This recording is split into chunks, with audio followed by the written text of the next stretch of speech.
The board does not write the zoning ordinance, but does have the authority to grant relief from where practical difficulty or unnecessary hardship would result. The board will vote on each agenda item following a public hearing.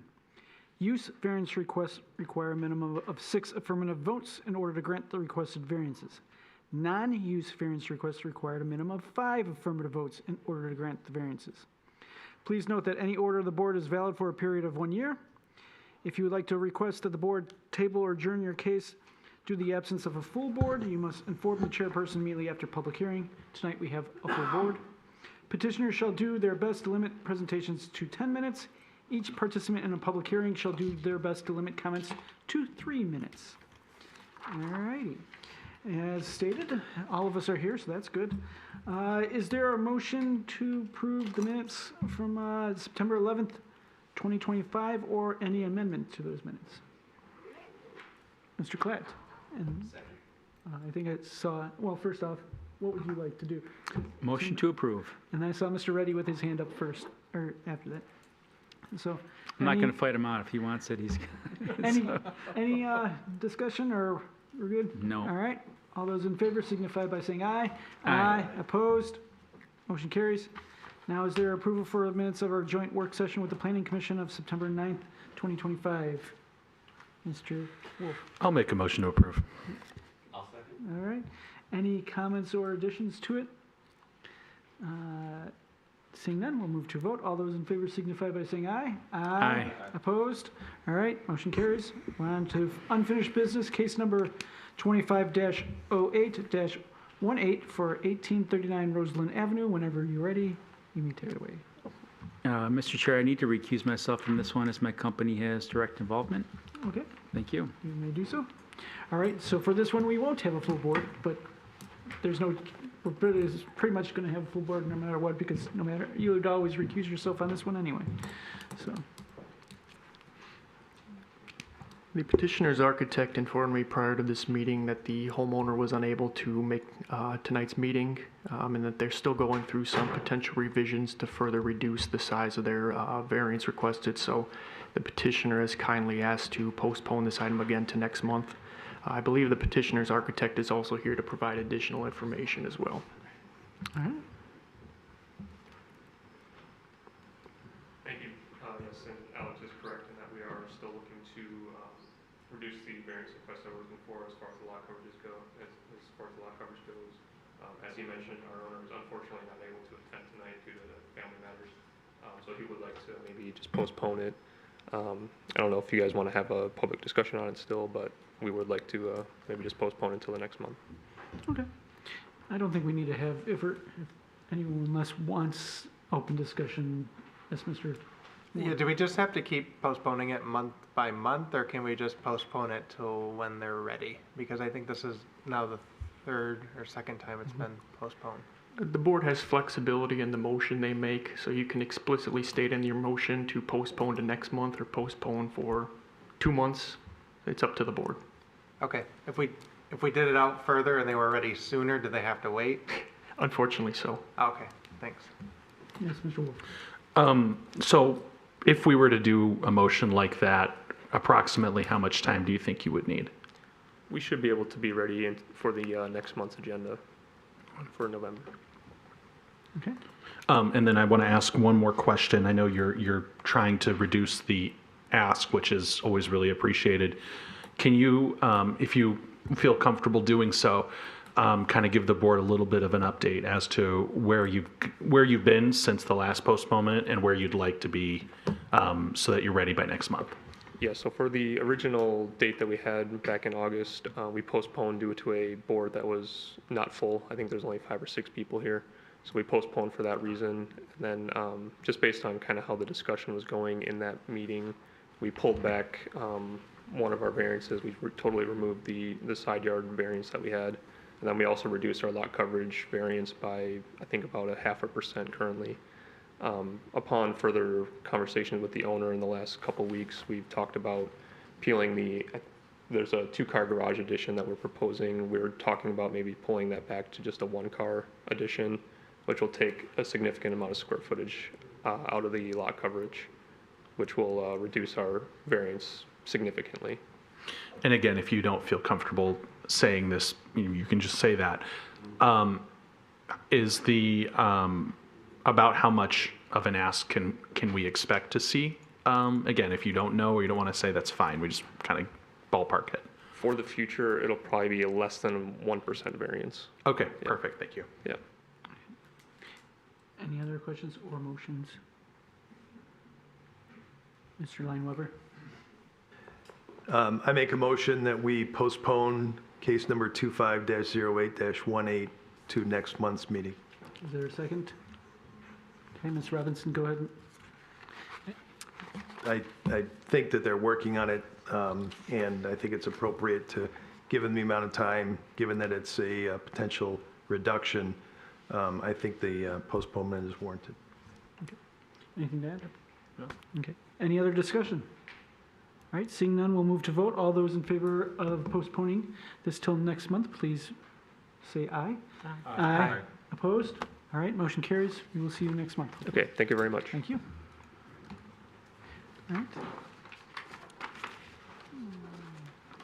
We'll get Mr. Clapp back here. All right.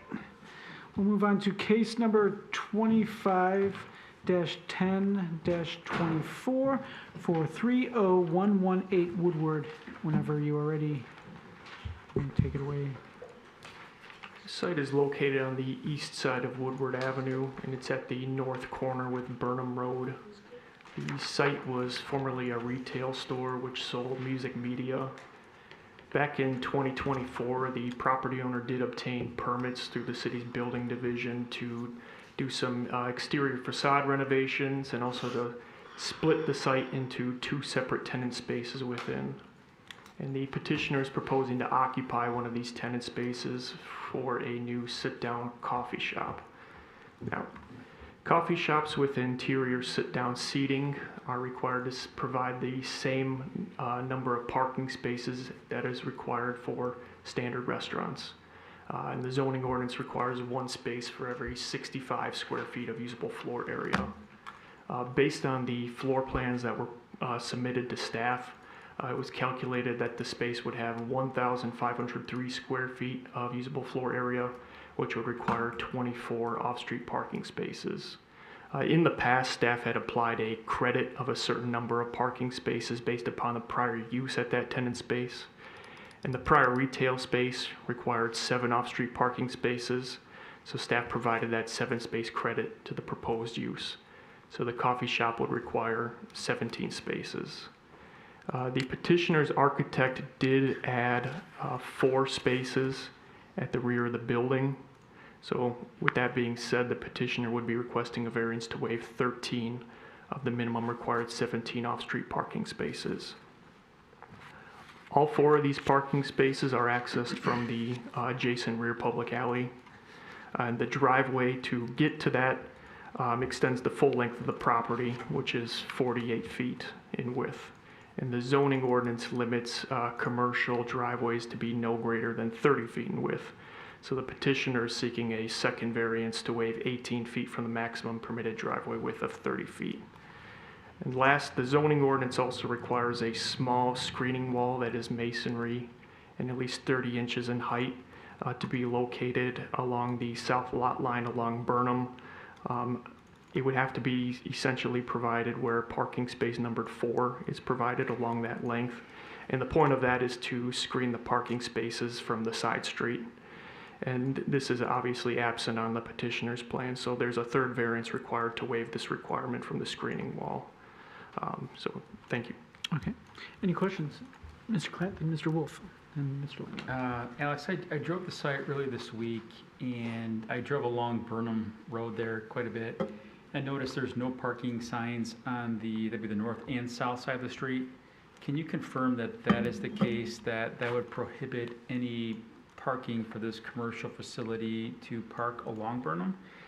The signs are a little bit deeper into the neighborhood, but is that the case? I don't know if is there parking allowed along the right-of-way close to the building, or is there no parking on Burnham on the north and south side? I can't confirm whether or not Burnham is a no on-street parking. The petitioner could always allow their tenants to park in these parking spaces, but I'd always point out that that's in the MDOT right-of-way, so it's not owned by any one private entity on this block. Of course, they can use it, but I'd also point out that at any time in the future, MDOT could also take that away and make it landscape, sort of like how they did south of the site at the Orvis and UPS store. That's MDOT, but generally speaking, along Burnham, people cannot park there. If Correct. there's no on-street parking, then no, they couldn't park on Okay. the street. Thank you. Mr. Wolf and Mr. Lineweber.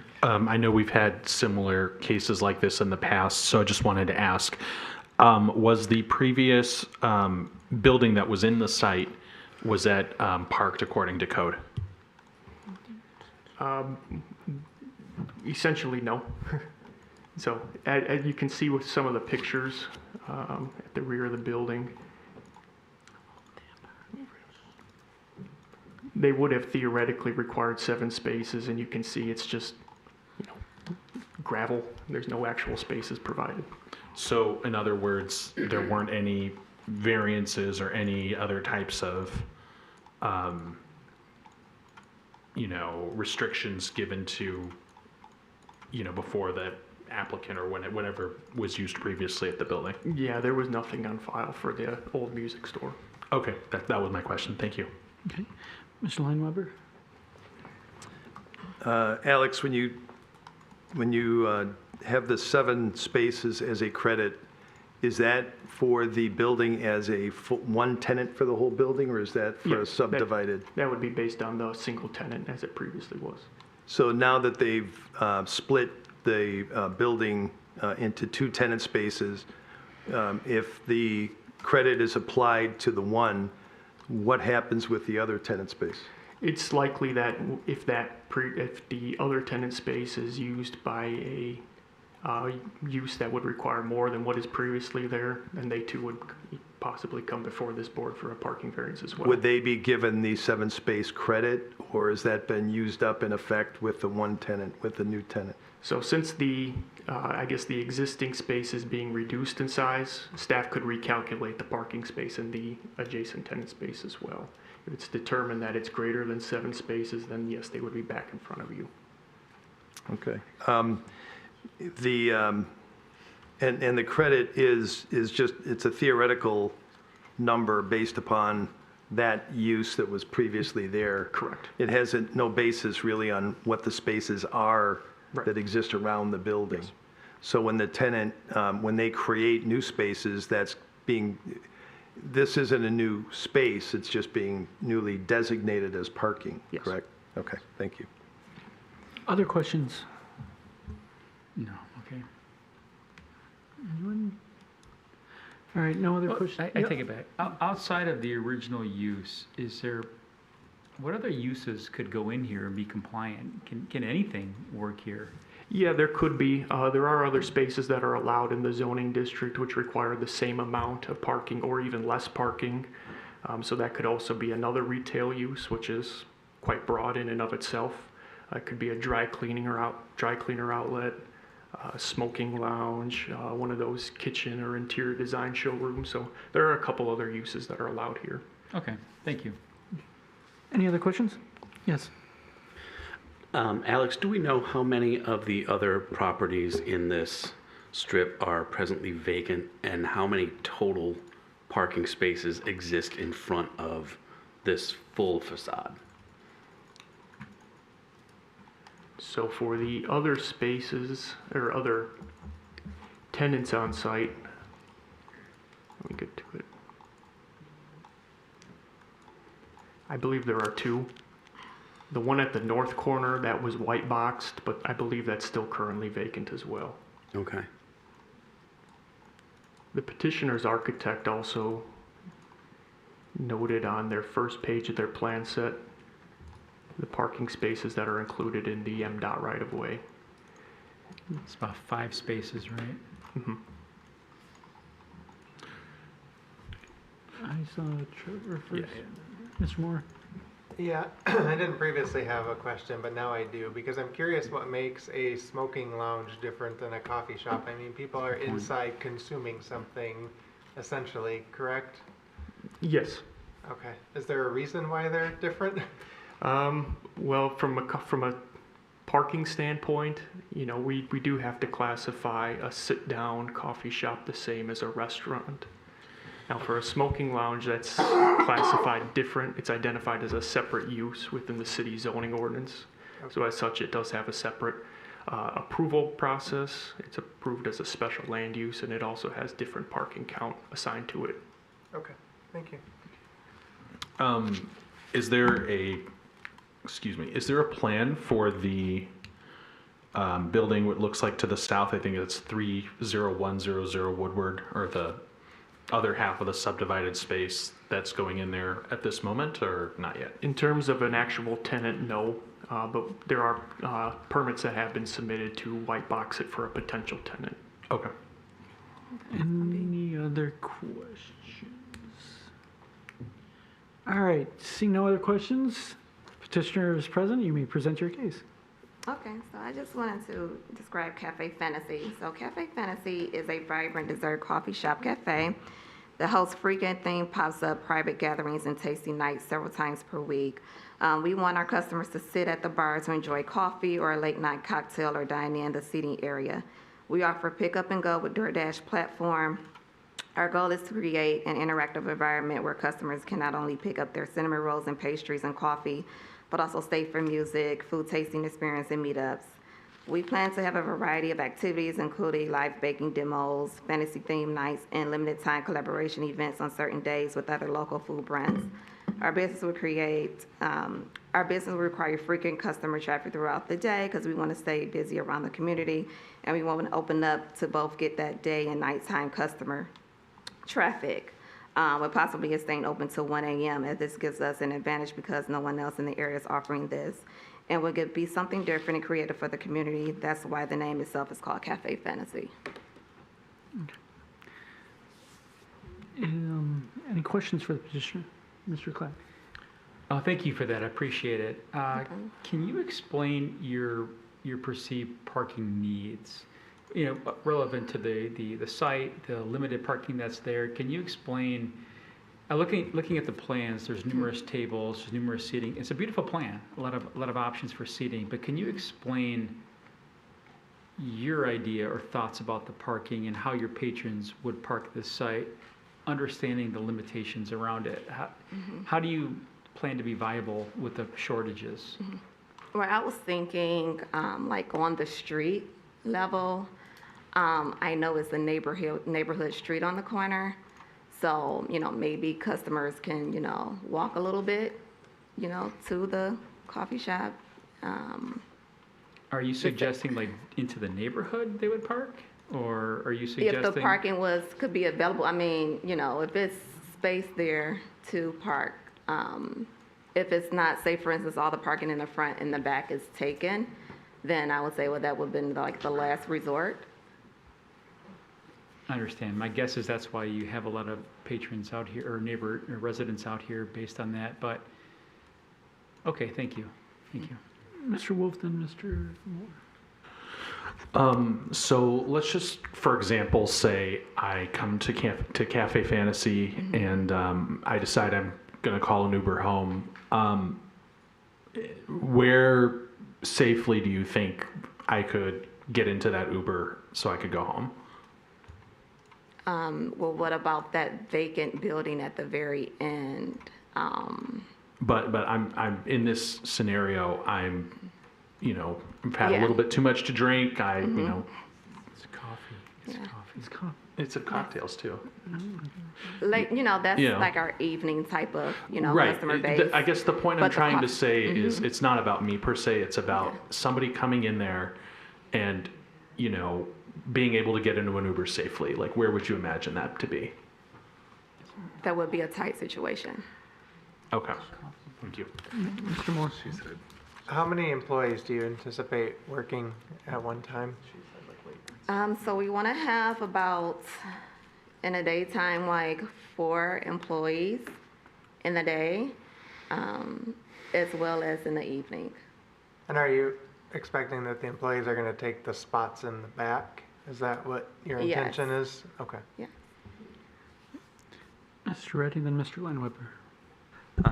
It said in the letter there's a possibility of an arrangement to park north, at the north end. Is that the big open parking lot at the north end of the? Yes. Okay. Do you have that agreement, or have you talked to anyone about it? No, not as of yet. Okay. Mr. Lineweber. You've mentioned in the write-up too about a cocktail potential alcohol license here. Is that correct? That's the intent? Yeah, not right away, but further down the line. Question for Alex is, does that trigger a different level of parking need than what a restaurant would require? No, I would not. It does not, okay. And the tenant between, or the space between your space and the corner is owned by the same landlord. It's in the same building, correct? Yeah, so I was told physical therapy was going to go in next door to me. Okay. Okay. Is the landlord here tonight, or? I have no idea. I'd say yes. Okay. All right, thank you. Let's see. Go ahead, Mr. Christensen. So I apologize if this was already discussed, but how many employees will you have on maximum shift, and what are the hours of operation? So maximum shift, 4 in like the morning, mid, and then 4 in the evening. So the hours of operation, we want to open up around 7 a.m. to basically, so our 7 a.m. to about 5 p.m. will be that, no, 7 a.m. to 3 p.m. will be that coffee, cafe, customer base. And then when it gets to the evening time, like 5 p.m. to like 1 a.m., towards like, this is for the future for the cocktails, but we do want to stay open like really late at night, such as like insomnia cookies that stay open like really late to like 1 a.m. to 2 a.m. Oh, thank you. Mm-hmm. I've got a question for you. We're about practical difficulties on this, and the way I see it, with the 4 staff plus 17 tables, because you want your business to be busy, successful. Right. If you have all those filled, that means you need 21 parking spots. The practical difficulty I have is why this location versus some other plots on Woodward that are more open and have more parking available. Where's the practical difficulty in needing this one versus some of the other ones? Well, I was looking at it too, which I explained to the, leasing manager that it would most likely be a first come, first, basis of, parking spaces. So, in my, I was looking at like, I could also park like on the side of the street there.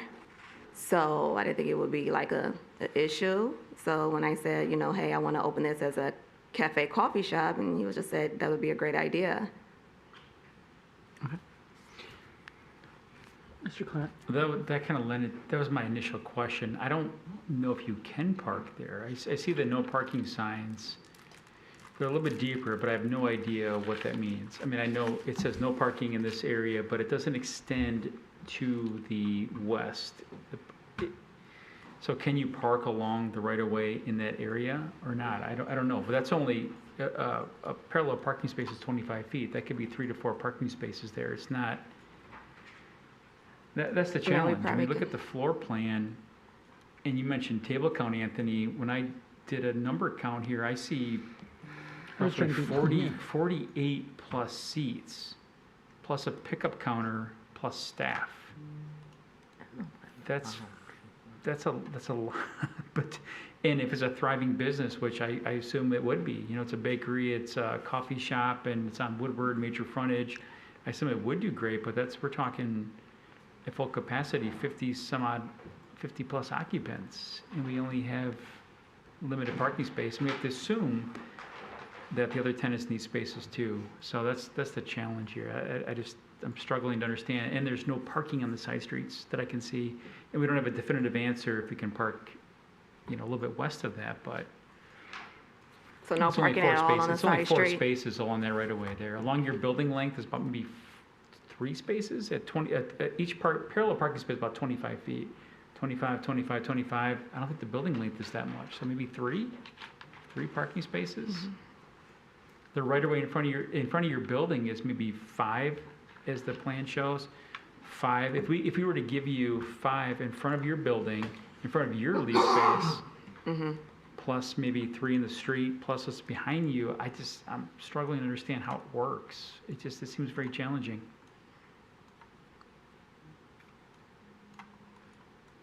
I love the idea. I think it's amazing. I think I love your passion. I think the idea is great, but it's, how does it work here? Yeah. Any other questions for the petitioner? Mr. Wolf? Is this the only site that you've looked at, or have you looked at other buildings as well? Like since the beginning of this year, yeah, I have looked at other buildings. Okay. Yeah. And then the only reason I got this because, they was confident that I can have the coffee shop here. Okay. Okay, that makes sense. Again, we are really trying to look at it from, the practical difficulty part. And again, I understand, a lot of what my colleagues have said. I just wanted to confirm, and this is maybe with Alex, or that I know there's a couple of places where there's no parking, and then there's the frontage for what looks like a used car dealership here. So, but once they get past the kind of the right of way for Alleyway. Yeah, the alleyway, that parking can start, if I am looking at this correctly on Google Maps. And I drove the site over the weekend, and that's kind of what I saw as well. I will say though, it looks like a really cool concept. Like I could see myself totally going there. So, Yeah, that's great. Yeah. The question is do you know if parking's allowed on that side street on Burnham beyond the alleyway? I don't know definitively at this point in time, but even if it were hypothetically, staff couldn't include that as a parking provided. Great point. Mr. Batch? So I'm just curious, have you spoken with, I'm looking at this on Google Earth and I see there's a large shopping complex beyond the vacant north end of the strip. There's an AT&T store, there's a couple other stores. Have you spoken with them, or have you spoken with anyone at the Ford body shop at the corner of Webster about potentially using some of their parking? No. Okay. Sorry. That's okay. Any other questions for the petitioner? Yes. I just Ms. want to say, Robbins. you'd mentioned something about cocktails late night. You don't have a liquor license at this point. Is that something in the future that you were planning on doing? Is that the... Yeah, like understanding if I was that to right? open, it'd be like, Yeah. something in 2026. Have you reached out to the neighborhood at all, people in the area, about as far as street parking or anything? No. Okay. Mr. Clack? I guess the last thing I can add, I know we have an audience present, and they're going to speak about this. Every case that we hear on Woodward is a challenge. Every business that comes in here trying to fill one of these retail spaces is a challenge. We've granted or denied plenty of cases here. It's tough. It's a struggle. I mean, we want to make sure we have viable frontage. We want to have beautiful spaces, activity. We always have a parking shortage. Not just a condition along Woodward. It's just making sure the use is right. So I just want to state that we always have struggles. We've always had challenges historically. We got to figure out how to make it work. But it's a tough deal on Woodward. Thank you. Any other questions for the petitioner? Last call? All right. Thank you very much. You may sit down. We're going to open up public comment. So if Okay. anyone would like to come up, speak public comment, remember you try and keep to 3 minutes or less. You may come forward.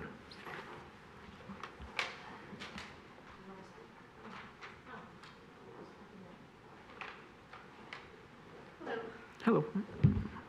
So I am the owner at 30156 Woodward. which is about 3 buildings down from where Cafe Fantasy wants to. Due to my dad's health, I just acquired this building within the last 2 months, which is going to be in the next week or so up for sale. So my concern is, right now I have a building about 1,700 square feet. I have 2 spaces in front of my building that may potentially be used by this, by this coffee shop. So that's really my main concern. I do 2 spaces in the front, 1 in the back in the alleyway, which butts up against the door, the entry door to the building. That, people will be parked there, when I'm trying to do the sale of this building. So that really is my only concern. Okay, Okay? thank you. Thank you. Next person to speak, may come forward.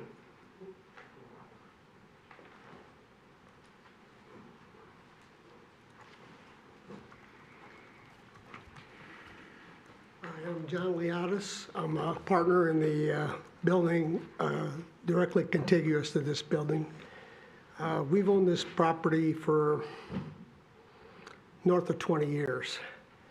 And it has been a struggle to find the type of tenants and uses that can work with the parking situation the way it is. I'm not trying to discourage this lady's use and occupancy, but that type of use and occupancy would probably put our tenants out of business.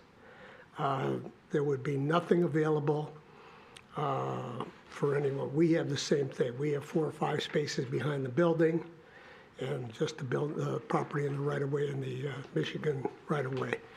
So unfortunately, we're opposed to granting any variance for this particular use. Thank you. Anyone else to speak on this? May come up at any time. Good evening, Stephen Band. We probably owned that property for 30 years plus. It was originally built by McCullough. The tenants wrote a letter. Alex, you said they, I texted you their the board members got it? Yeah, you can text it out. That building, we originally tried to put an ice cream place, and this board rejected it, which required less of a variance than this was. This is more of an event space, is what it sounds like, not just a coffee house with what they're planning to do it. There is actually in front of those 2 buildings, which is approximately 3,600 feet, 18 and 18, and Beagler's owned it, and I leased those buildings out for them. And the law was a simple retail store. The Beagler had the jewelry store in there. We put a window place in there that was in there. Solar Records was in there. They moved out because of the condition of the building, moved in ours. The Ballock has always been soft retail. And there's just no place to park. Event space doesn't work. If you notice, you go by there, it's full. You go to Starbucks, which has they're lined up on Woodward. But this is more than a Starbucks, and you're killing the value. We have upstairs vacant. We need spaces for there. You just heard from the owner next to us. They need spaces. They're trying on the corner, which I call the car lot, to do something. Again, retail. They have parking there to be able to do something. I understand they maybe put the building up for sale, I'm not sure, but it's got to be soft retail with limited parking. And I think that's what's allowed in the zoning code. When we wanted to put medical, it wasn't allowed. We wanted to do a hair shop, it wasn't allowed because of the parking. We wanted to do a nail salon, it wasn't allowed because of the parking, because intense. And this is going to be an intense user that will literally kill the block. The neighbors behind it, I'm sure, will not be happy with somebody there till 1 o'clock in the morning. Whether there's alcohol, there's not alcohol, drinking, not drinking. We have a basic rule. Good things don't happen after 11 o'clock. And if she's open to 1, God bless her dream on doing it, but I don't think this is a proper location for it. without killing the value of every single property owner on that block. Thank you. Thank you. Anyone may come forward.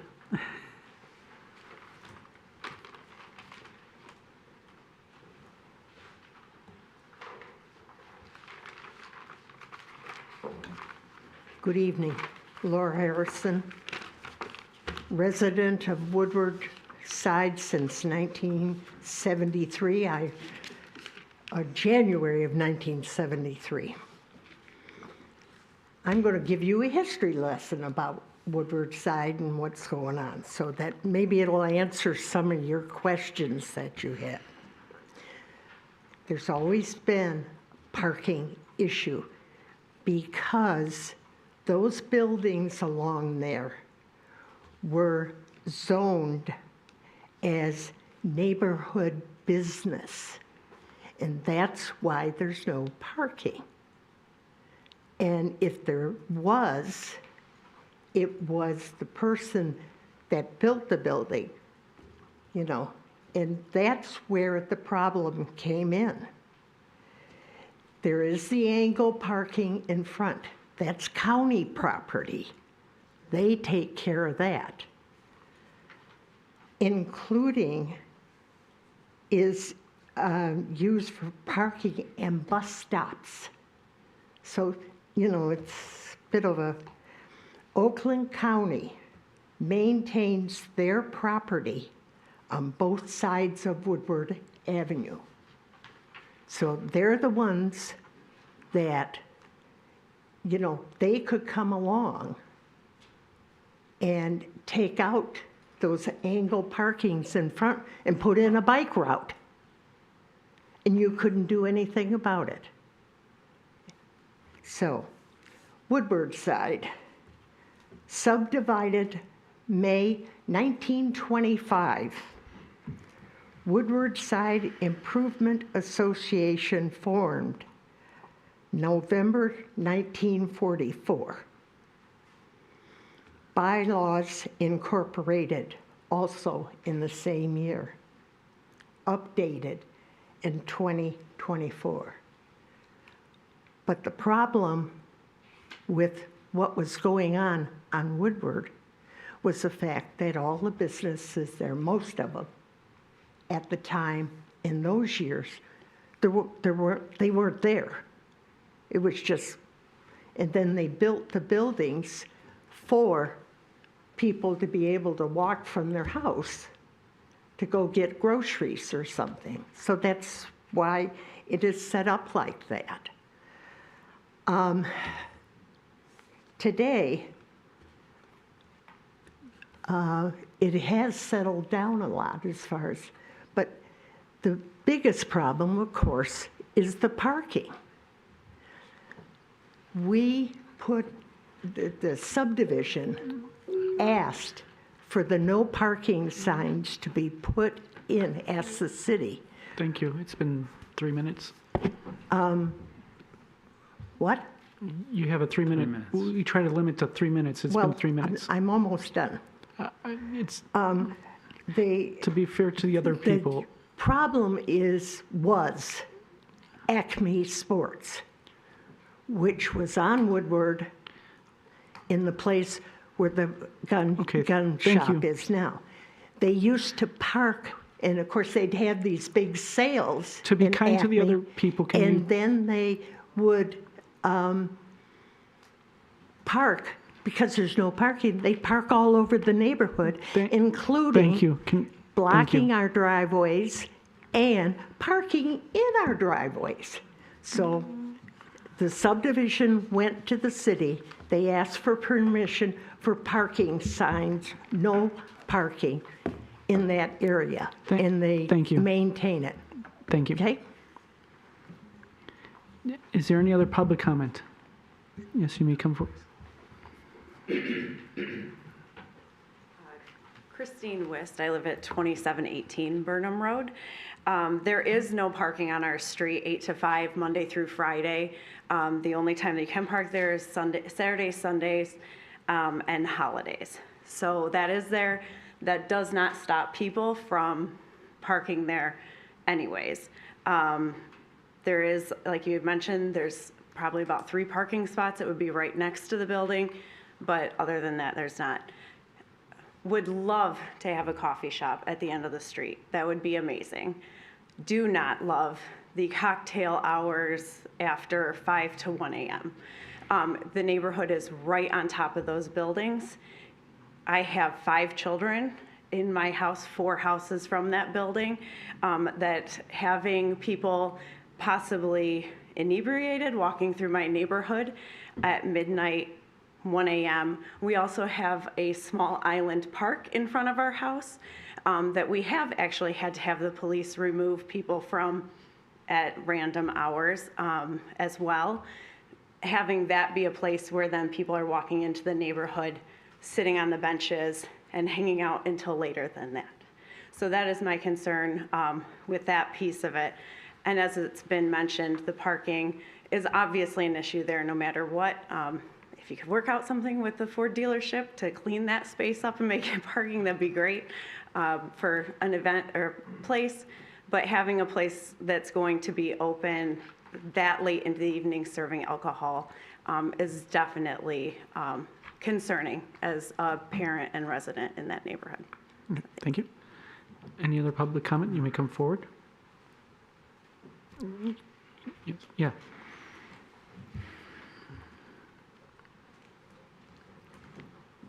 Thank you. Bill Harrison, Woodward Side Subdivision. The 7 parking spaces credited will be held over from the previous variance granted that goes with the land, as you explained. If so, will granting this variance add another 13 space variance credit? If so, that's troubling. There are 7 rentable spaces on Woodward between Glenwood and Burnham. Each rentable space has limited parking in the back of the respective building, with the exception of the recently renovated former car dealership that has 13 spaces in front of the building. That's on the corner of Glenwood and Woodward. There are 20 spaces in the MDOT right-of-way that cannot be counted. The proposed restaurant, as you've discussed, has 17 tables. So there's a potential of having 17 cars plus carryout and 4 employee cars, while there are only 4 spaces on site. I also heard the appellant talk about the service bar. They don't show in their plans any seats along that service bar. I'm confused as to whether there's going to be seats along that service bar. Anyway, the applicant has a letter in their package. The applicant's letter references on-street parking in the neighborhood, which would interfere with the quiet enjoyment of a residential property. Other streets in the subdivision have no parking signs in the first block off of Woodward for this very reason. The applicant also suggests potential parking at the former car dealership building on the corner of Glenwood and Woodward. There are only 13 spaces on that site for the newly renovated building that has 2 rentable spaces. The drawings for that building, the plans show a terrace for one of the spaces that implies that they are also going to be seeking a restaurant tenant. Such assumptions cannot be considered without a signed agreement. Thank you. Thank you. Any other public comment? Anyone? Going once? Going twice? All right, public comment is closed. We will bring it to the side of the board for motions and/or discussion. Unfortunately, it's only we can. You're not allowed to rebuttal unless we have a question for you. I'm sorry. Mr. Wolf. I'm going to make a motion to deny the variances in full. Okay, is there a second? All right, go ahead, Mr. Wolf. It's hard for me to say this because I think it's a great concept. I think it's just not in the right spot.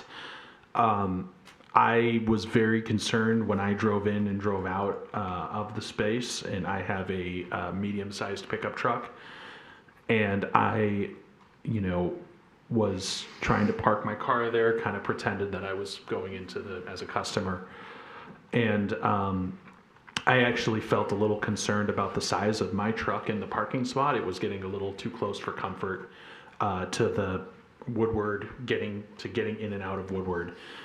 I think that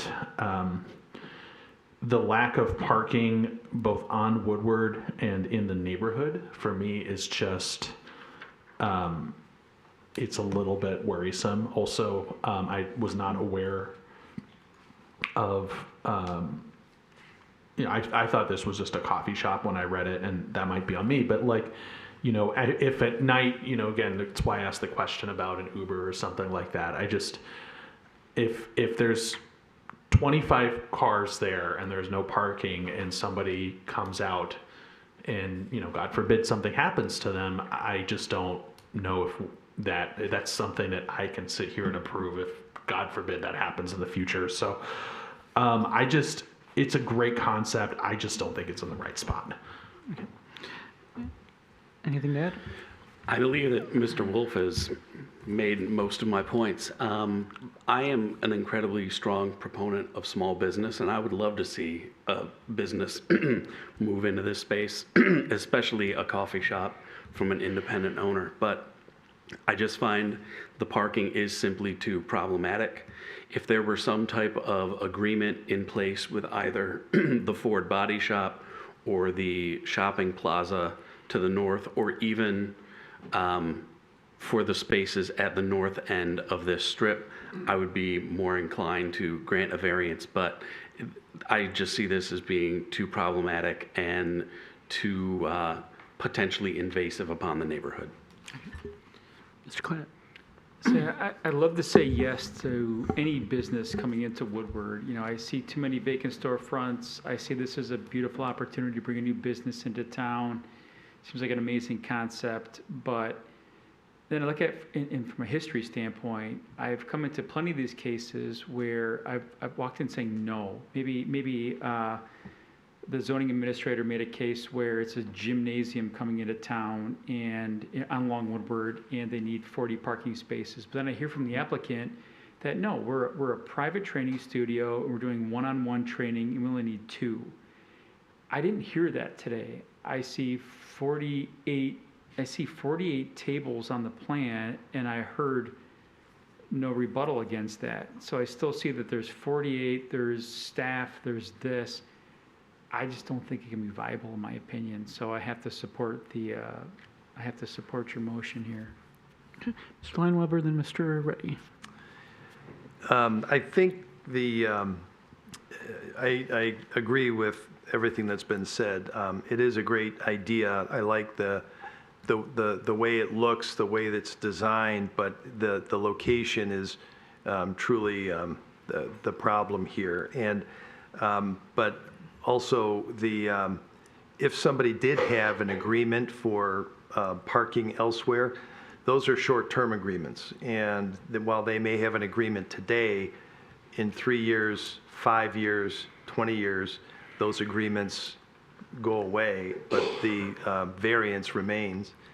And this is a variance that's being requested for half of the building, where the other half would have literally no parking or negative parking. And the impact upon the other businesses clearly would be detrimental, as well as the neighborhood. And it does not fulfill all the requirements. There are other permitted purposes that can go onto the site, this particular solution, I think, does pose a harm to the community. So I will be supporting the motion. Okay, Mr. Reddy. Yeah, often I would say that Woodward is very well served by public transportation, but I don't think that would number one, this is a lot of spaces, so I don't think it could possibly add up to that. Plus, the business plan, I don't think wouldn't be helpful for like the most intense parking situation, which seems to be after hours. And unfortunately, that is when the neighborhood parking is available, but I also think that would be detrimental to the neighborhood at that time. So I think I'll be opposed, but I do have a question for the petitioner. Do you have anything that you would like to respond to that we've mentioned? I just wanted to say it's mainly a coffee shop that we just, have a little extra amenities. So that was all I just wanted. Okay, thank you. So it's not considered residence space. Okay. Any other comments? All right, I too will be voting with the motion, which is to deny the variances. I think it's a great concept. I love especially the possibility of insomnia cookies or a late night place. I think unfortunately it is a good idea in the wrong location. There's many other spots along Woodward that I think has more parking and would fit it better with what it wants to do. But going through our variances for what must be met, which is all 4 other requirements must be met. So if any one of these doesn't get met, it's a reason why not to grant the variance. This chapter's restriction unreasonably prevents the owner from using the property as a permitted use. The owner in this case is the landowner, not the petitioner. The landowner obviously can use this for other uses, as we heard with retail and other potential uses that were listed off by staff. The variance would do substantial justice to the applicant as well as other property owners in the district, and a lesser relaxation on that requested would not give substantial relief to the owner of the property or be more consistent with the justices of other property owners. As we've heard from other property owners and has been submitted in our packet, many of them feel that they would be harmed by granting this high intense use of all the parking variances on it. The plight of the landowner is due to unique circumstance of the property. It is not a unique circumstance in my eyes, and the alleged hardship has not been created by any person presently interested in the property. Technically, the owner has brought this hardship on themselves by wanting a higher intense use than what has previously been granted variances for parking there. So because of that, I don't see any of them being met, so I am in favor of the motion, which is deny all variances. Yes, Mr. Wolf. I would just want to make it very clear that we would encourage the applicant to meet with the economic development staff of the city of Royal Oak to find the correct space for this place, because it's a great concept and I think it would do really well here. And I want it to be clear that it's not that we, don't like it or whatever. We just think that there could be better places for this in the city of Royal Oak. So, all right, any other comments? Seeing none, we'll move to a vote. All those in favor of the motion, which is to deny all variances, signify by saying aye. Aye. Opposed? All right, motion carries. Unfortunately, the variances have been denied. So we will move on to next case, which is case number 25-10-24 for 4447 Arlington Avenue. Sorry.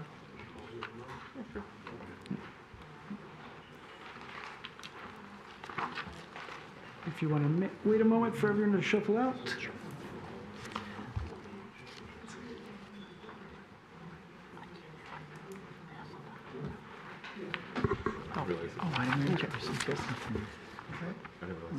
The site's located on the south side of Arlington Road, just east of Greenfield Road, and the site is roughly a quarter acre in area, and it is improved with an existing 2-story single-family dwelling, and there is an attached garage on the west side of the property.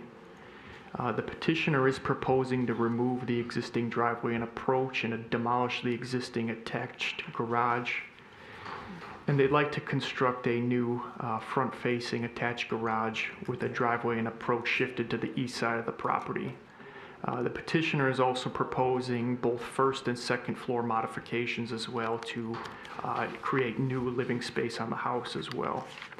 So the zoning ordinance caps the ground floor area of accessory structures to no more than 10% of total lot coverage or 800 square feet. So whichever threshold is hit first is the one that would apply in these situations. So staff measured the proposed garage to be 851 square feet. So although this is only 8.3% of total lot coverage, it already does exceed the 800 square foot cap. So the petitioner would be seeking a variance to waive the 51 square feet from the maximum allowable 800 square feet of accessory ground floor area. The zoning ordinance also prohibits front-facing attached garages from exceeding more than 50% of the house's primary facade. Now, this new front-facing attached garage will have 2 separate overhead doors, and staff calculated its total width to be 54.7% of the house's primary facade. So the petitioner is seeking a second variance to waive the 4.7% from the requirement that the attached garage be no greater than 50% of the total width of the house's facade. And lastly, the petitioner is also seeking to provide a approximately 345 square foot covered but still unenclosed porch at the back of the property. Now, covered porches that are located at the rear of the dwellings are actually required to maintain the same setbacks that are required as the house. So with that being said, it would require the same 35-foot rear yard setback as the house would. At the nearest point, it's only 32.6 feet from the rear lot line. So the petitioner would be seeking a variance to waive the 2.4 feet from the minimum required 35-foot rear yard setback. A few other things I want to point to the board. The existing garage, or the existing driveway and approach rather, are shared with the adjacent property west at 4451 Arlington Road. Shared driveways and approaches are actually not permitted in the zoning ordinance. So the removal of it on their side of the property would actually be remedying an existing nonconformity on site. There has been an engineering permit that has been applied for to do this work, but it's not yet been issued. And the petitioner did also apply for a building permit to do most of the proposed work that is highlighted in this report. That did meet all zoning ordinance provisions, and that permit was approved, but also it was not issued. So I only bring that up because I think it does demonstrate that there is the capacity to develop plans that meet all the provisions of the zoning ordinance without the need to seek a variance. Thank you. Thank you. Yes, Ms. Robbins. Excuse me, variance B as in boy? Yes. Waiving the 4.7%. Can you tell me what that is in feet? Let me see. Sorry. Let me get to the floor plan, sorry.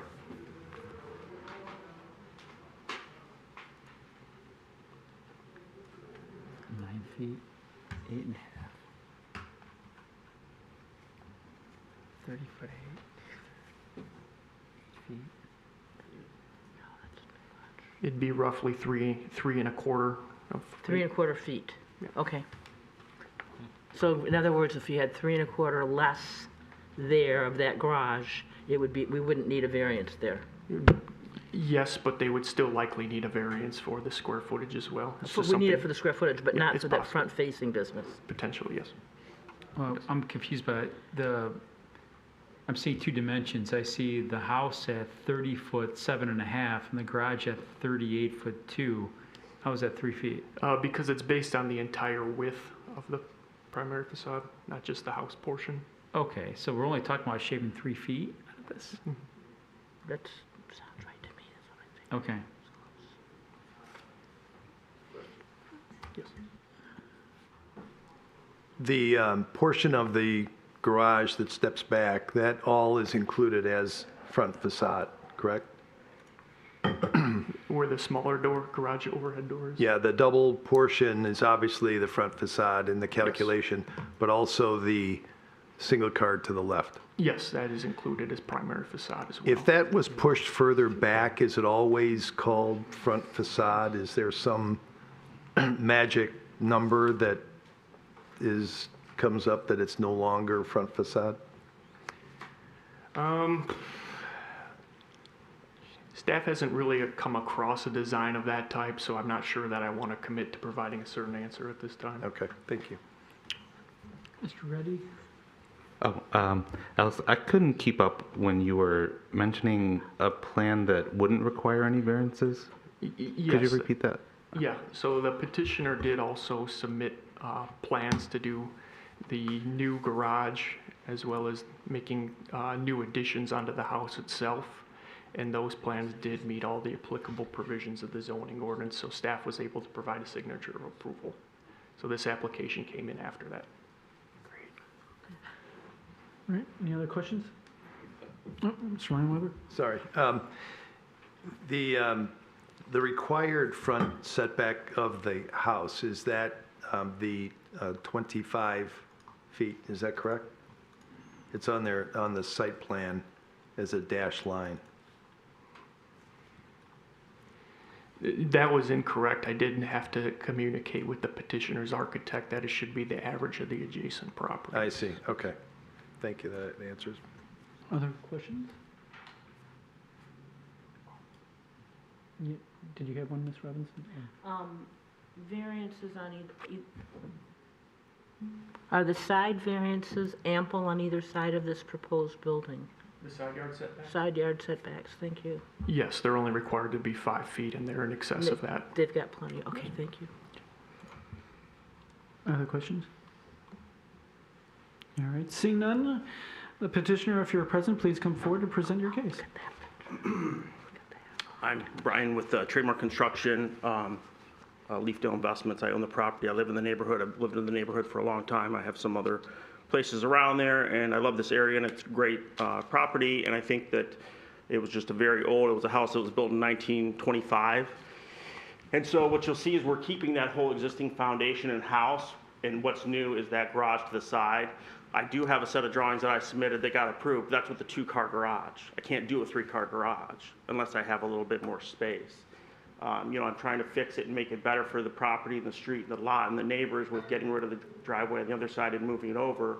But, having a 3-car garage in this day and age is kind of common, and the 800 square footage I know is not an uncommon problem, in the neighborhood. And I don't think it's an unreasonable to get to that over the 800 square footage and try to keep your side yard setbacks and keep the existing structure and kind of work within it, but also work with keeping in, consistent with the neighborhood and making sure that neighbors are happy with it. And also adding to the kind of character of this neighborhood. I don't think they have the front rendering or whatnot, but of what that's going to be is really, I think, going to be an improvement to the neighborhood and not going to be a detriment or negatively affect the neighbors. Questions for the petitioner? Mr. Klatt and Mr. No, thank you for the presentation. I mean, 3-car garage, I get it, I love it. It's pretty common nowadays. I struggle with, we're always trying to reduce variance requests, right? That's our task up here. When I see A, B, and C, like, how do we get A, B, and C down to A? What can we do here? And in all honesty, I see fat. Like, I see you have a 2-car bay that's 21 feet deep, but then you have a 1-car bay that's 24 feet deep and 14 feet wide. I mean, I know, as an architect, I know I can get a 3-car garage to work at 30 plus feet. We're at 38 here. So is this really the smallest you can go with this garage? Number one, is that the smallest we can go? Can we not shave 51? I mean, if I go to 21 feet in your bay, so take 3 feet off that times 14, I'm at 40 some odd square feet right there. Close to 50. I think we can get that to work. And then, I understand the challenge. So the width too, that would also reduce the width. We have to be 14.5 feet there. If we're talking about 3 feet, can we make this compliant and still get you a 3-car garage? I think we can, if we're creative there. The rear yard's a little bit more challenging, as I understand you're trying to work within the context of the existing foundation and the footprint, and that's open for discussion. I see the challenge. You're trying to create a great room, and that's pretty minimal in size, and then at least a 12-foot loggia area or covered porch. So I see the struggle there, but I think the garage, I think there's room to shave that. I'm curious why it was designed like that. Did you understand the ordinance and try to go beyond that, or did you try to work within it and shave it to a point where we can make it work? I struggle to see why it can't work. I definitely tried to make it conform. That garage and that exterior wall that backs up to that mudroom goes to upstairs, and that ties into bathrooms and bedrooms upstairs. So that's why that wall is kind of fixed upon that. And then the garage to the left, is more in larger for depth primarily, to be able to put like a full-size 2,500 or 3,500 truck in there. I'm sure, and be able to have storage and be able to get a vehicle in there. So, I'm sure that obviously there's things that we can do. If that's what needs to happen to try to make it, closer to compliant or compliant. Mr. Wolf? So why did you first submit for permits and get signed off and then resubmit for permits? Can you just walk us through that thought? I had it, we went through a lot of things because we were trying to work with the existing structure, and the existing structure was up further, so the garage had to get pulled back to be conforming. We had it drawn as a 3-car garage. We pulled it back to a 2 to be able to move the process along, because there was a lot of work to be done as far as engineering and utilities and things like that, with the thought process of being able to go back and try to, come up with a reasonable solution to get a 3-car garage on this property. So if I'm It's not a 2-car, it was currently a 2-car garage. Right, permitted. but so what I'm understanding from you is that you essentially, was it market conditions? Was it let me ask another question before I ask that question. Are you working with a client, or what's the plan for this building? No, I'm the designer and the builder. I live in the neighborhood. I'm going to sell it to, it's going to be for sale. Put it on the market. Yeah. Okay. Well, I personally wouldn't mind moving into it, but my wife, my boss, we just built a place, 2 streets down 2 years ago, and I would like a bigger and a deeper garage because I can't get my truck hardly into it. So that was kind of the reasoning behind a lot of the design. Wanting to have a 3-car garage. You changed the design based on market conditions. Is that? Yeah. Okay. Thank you. Other questions? I have a couple for you. This is based on practical difficulty. I can understand possibly asking for a 3-car garage, even though I still see a lot of new houses going up with 2-car, heck, some of them with 1 car, and they're brand new houses. And you have a larger lot, so I can understand asking for the 3-car. What I can't understand is why more than 50% of the front of the house be garage. That's pretty much a hard, fast rule here in Royal Oak of trying to make houses not look like garages, but actually have more welcoming space in the front.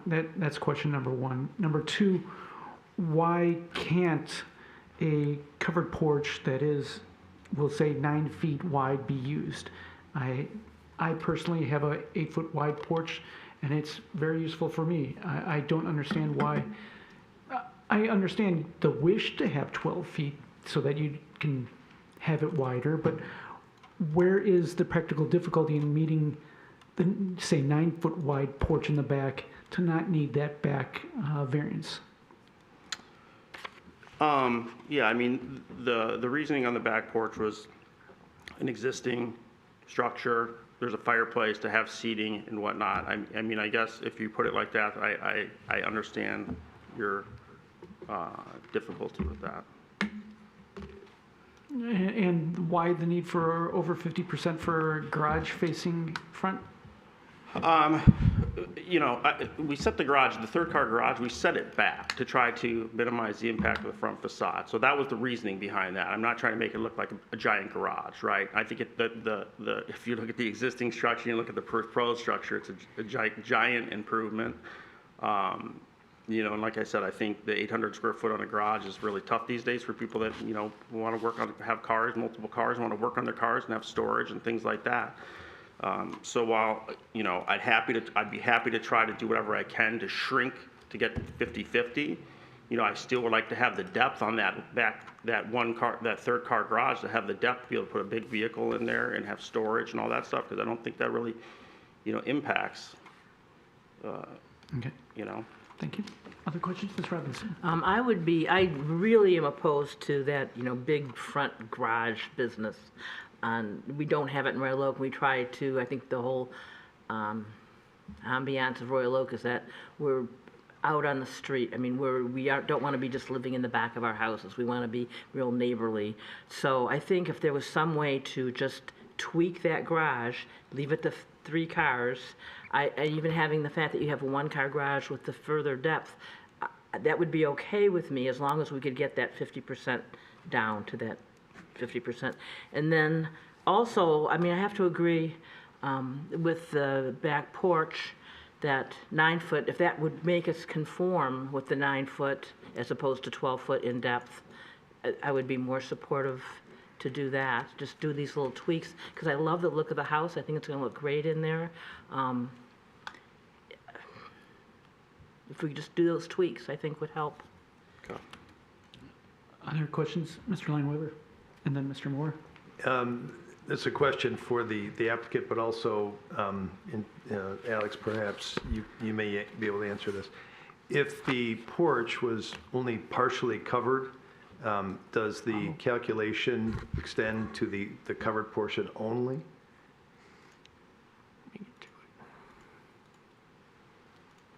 So if the roof itself were pulled back, Jeff? But the patio extends out, Correct. right? So the Yeah. covering's 9, but the patio goes to 12 or Right. 15 or 20. Yeah. Yeah, that could be a possibility. That So, works. so there again is a tweak opportunity Sure. of the plan that perhaps could For sure. eliminate one of the requests. Thank you. Yeah, that would solve that. Anything else? Okay, Mr. Moore? Mine is more of a statement, I guess. You're hearing a lot of feedback and a lot about tweaks, and we don't typically do tweaks here at the table. So I'm just mentioning to you that you're hearing this feedback from a lot of our members, and it's up to you to make that decision if you want to revise your plan. It's not something that we typically design on the fly. So I would have to submit a new plan with these changes versus saying that if we minimize the 50 square foot, but extend the garage square footage, would it be approved? It has to be redesigned and resubmitted for. Well, there's a couple options, what he's hinting at. One is you asking us to delay it a month so that you could take some of our comments and maybe come back with a fresh plan. Or you roll the dice and you go forward and you get what we approve or don't approve. So those are basically what he's trying to allude to. I would rather postpone it and update it for you all. All right. I didn't get that message initially, thanks. No problem. We can go through with any other questions and we'll still have public comment. Okay, But we'll take that into consideration when it comes time. okay. Any other questions for the petitioner? All right, seeing none, okay, thank you. We'll open this up to public comment. If there's anyone to speak on this case for or against, you may come forward at this time.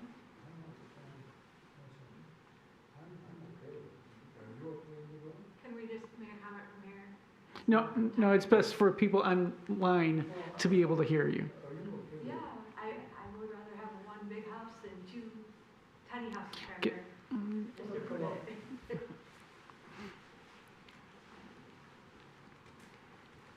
Hi, I'm William McGuire, and I live directly across from that house. I haven't got a car in my garage, I don't think ever. I got a 2-car garage. I would like to have a 3-car garage. It doesn't bother me to look at it. So I don't know if anybody here should bother them, because it's going to be directly in front of my house. And I think a house as large and nice as this house is going to be, people who have money are going to want to have that much more garage.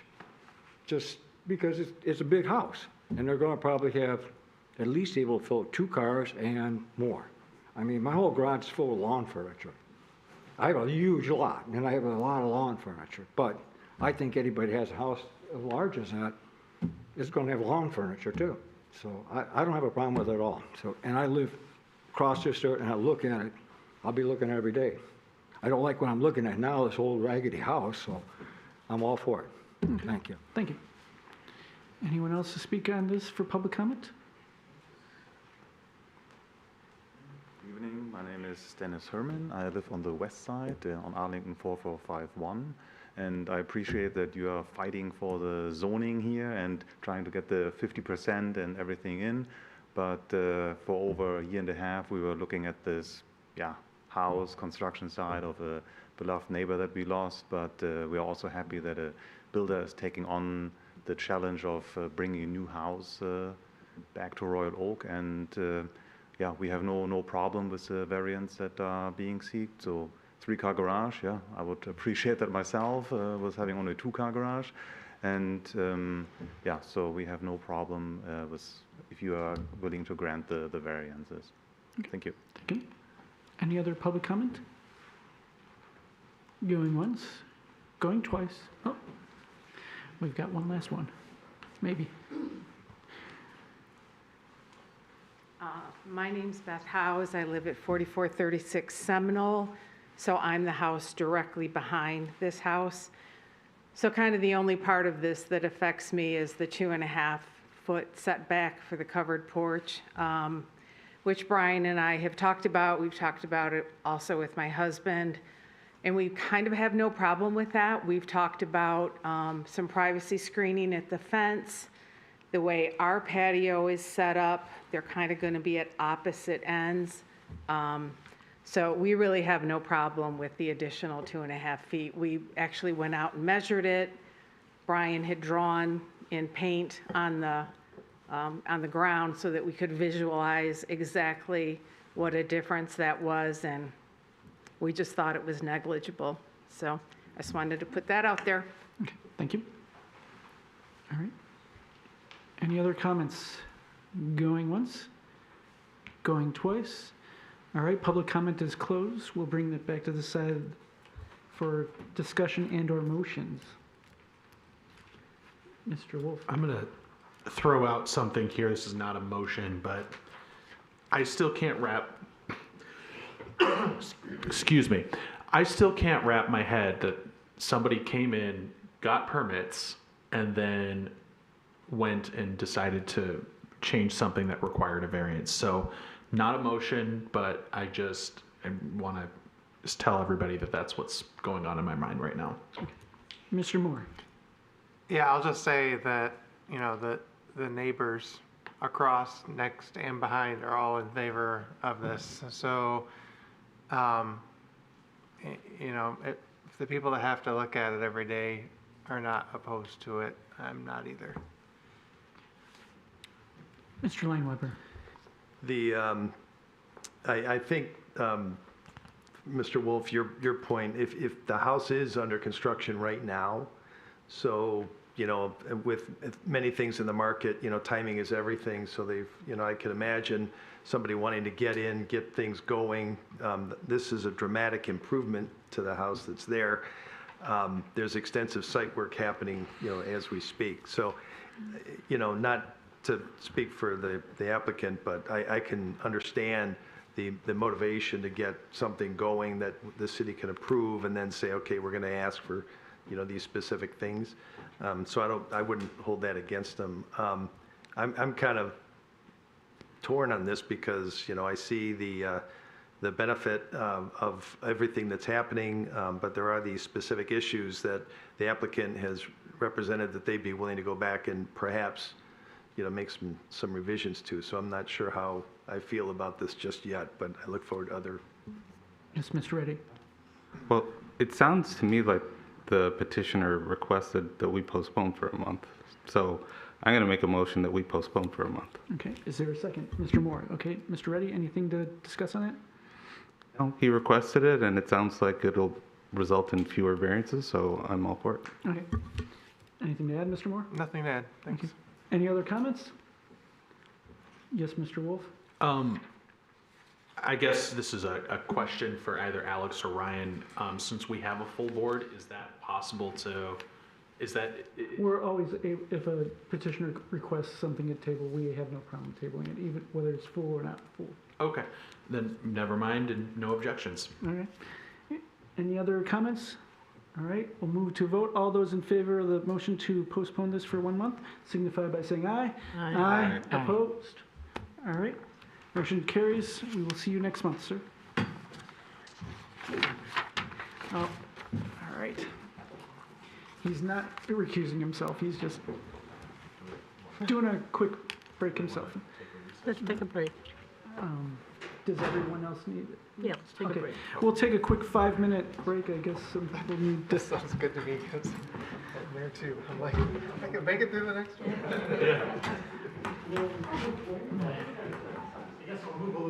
Yeah, you're the only one left, so come out from the cheap seats up to the expensive ones.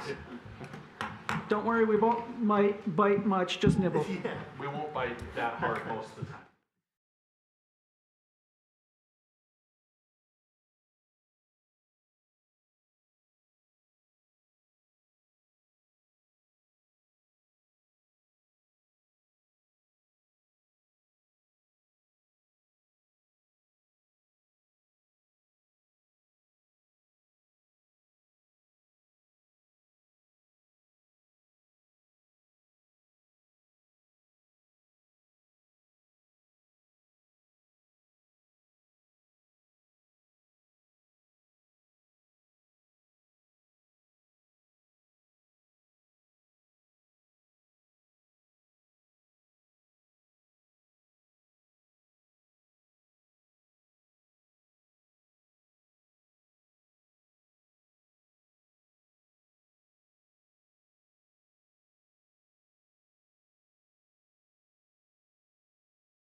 It's so cold in here, that's the problem. Yeah.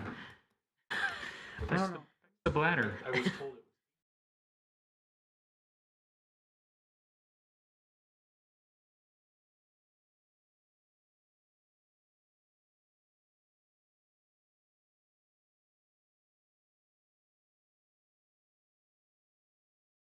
Comes back, we'll start up.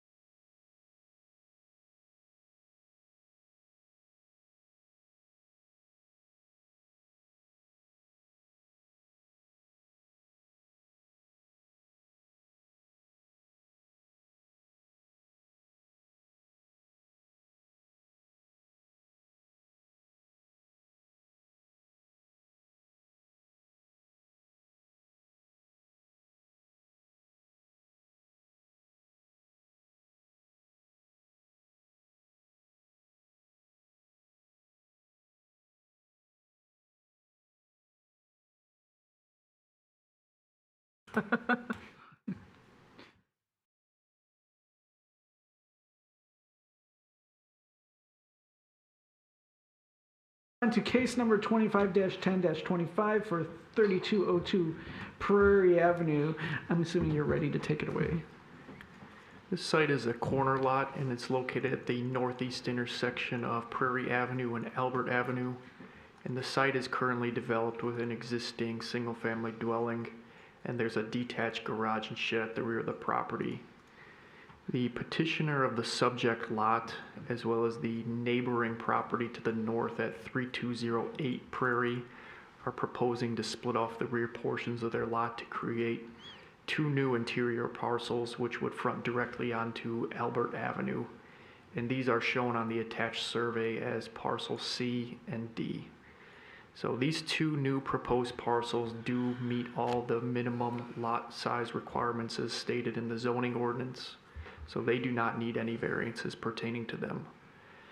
Parcel B, which is the one at 3208 Prairie, also meets all applicable zoning ordinance provisions on the now smaller lot. The subject site, which is parcel A, however, does not. So all the variances listed in the report are specific to parcel A. In its current configuration, parcel A currently has an area of 15,125 square feet.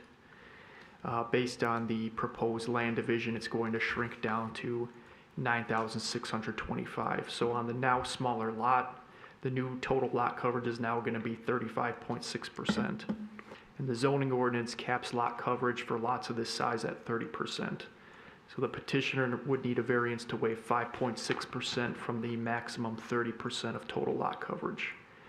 As discussed in the previous case, the zoning ordinance also limits lot coverage specifically as it pertains to accessory buildings, and it cannot exceed 10% of total lot coverage. The petitioner is planning on retaining both the shed and the garage, and that's now going to equate to 15.1% lot coverage. So the petitioner would need a second variance to waive 5.1% from the maximum allowable accessory lot coverage of 10%. Any new house that could be built on either parcel C or D would be required to maintain a minimum 25-foot south front yard setback along Albert Avenue. So that means that the subject site would therefore also need to maintain a 25-foot south side yard setback on the Albert Avenue side as well. So as it stands right now in its current configuration, neither the existing house nor the garage would be meeting this setback requirement. So the petitioner would need two additional variances. The first one would be to waive the 19.5 feet from the minimum required 25-foot south setback as it pertains to the house on the Albert Avenue side.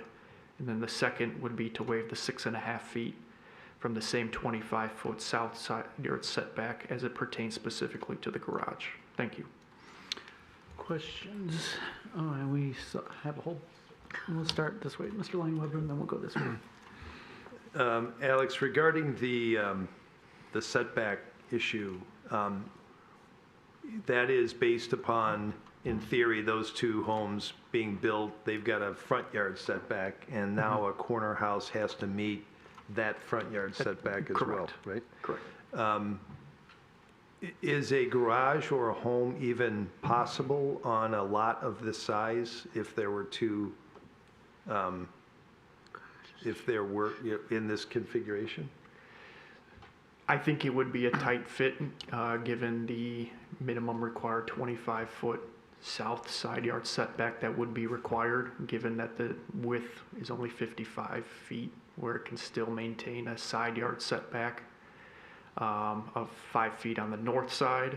And then the zoning ordinance also requires that houses be at least 20 feet in width as well. So there could be some challenges with building a new house to current standards. Have there been similar lot divisions like this in recent memory? No, I would say this is definitely more of an unconventional proposed land division. Okay. Mr. Wolf, then we'll go Mr. Platt. On the survey, I see it looks like a 25-foot easement, and it would be on parcel D. If you look at the survey, it says 25-foot easement per plat and per termination agreement. What is that easement for, and would that easement stay? So there was A bit of history, so there's a 25-foot easement that you can see on the proposed parcel D, and there's also one on the adjacent property that would be to the east. There was actually a planned right-of-way for a street that was never built, but the easement was still retained. The petitioner did actually terminate that easement, so you can see on the survey that it does reference the termination agreement, and it also references a LIBOR and page number from when that termination was recorded with Oakland County as well. Perfect, thank you. Mr. Clapp. Alex, for the new parcel C, what would the front yard setback be for new parcel C? Is that 25 or 30 feet? That would be 25. 25 feet. Front. Are there any perceived issues with the detached garage on parcel A, like proximity to structures or anything? Because that garage is going to be forward from the house. Maybe the garage or the driveway could be on that left-hand side adjacent to that existing garage. But are there any challenges with distance between structures or separation between structures or anything along those lines? Are you referring to the existing garage on Yeah, parcel A? on parcel A, the existing garage is so tight to the lot line, and it's going to be closer than 25 feet. Are there any challenges with the new build in that garage? No. So as it is right now, this garage would be meeting the minimum required side and rear yard setbacks. And if there were a new house that was constructed on parcel C, that too would have to maintain the minimum required setbacks for that house as well. Okay, so no issues based on the lot size for C and D. There should be no future challenges or requests for variances. Yep. As long as they don't ask for them. Right. You can build a good sized home there. Sure, and like I said, both parcels C and D are meeting the minimum interior lot requirements per the zoning ordinance as well. Thank you. Ms. Robinson. Is there, the easement for the street that was there where you're seeing on those red lines on this here, that's gone, you're saying? Yeah. And now is there an easement for DTE for the overhead power lines? I saw the lines, but I didn't see it. Yeah, so the power lines you can see on the survey, that's actually going to be passing through parcels A and B. So it's not going to actually run through C or D. Okay. Mr. Clapp. Really?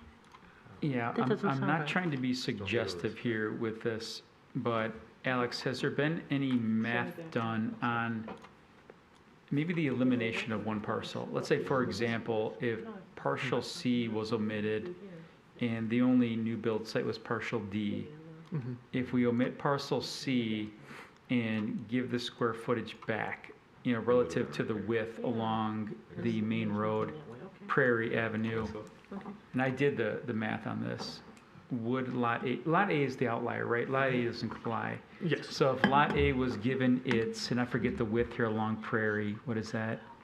If it was given its frontage back in that little piece of it along Albert, would the lot comply? And I think it's yes, but I don't know if you've done the math on that.